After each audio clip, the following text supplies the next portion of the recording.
Han asistido a la reunión todas las federaciones estatales del noroeste de España, que eran las que estaban convocadas para analizar un poco la situación de la famosa ley que en este momento se está debatiendo en el Senado sobre entidades locales. En principio vemos que tal como está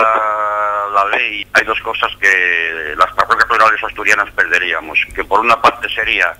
lo que es ser entidad local y por otra parte que los ayuntamientos nos puedan disolver, todos aquellos ayuntamientos que tengan deudas pueden disolver las entidades para así de alguna forma con el patrimonio de nuestras entidades amortizar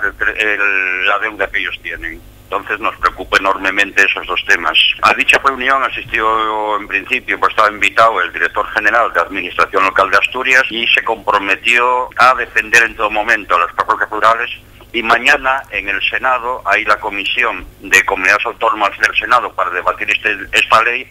y por parte del consejero de la Presidencia va a defender que sigamos siendo como entidades locales y que a la vez el artículo 116 bis, que es el que dice que los ayuntamientos podrán disolver las entidades siempre que tengan deudas,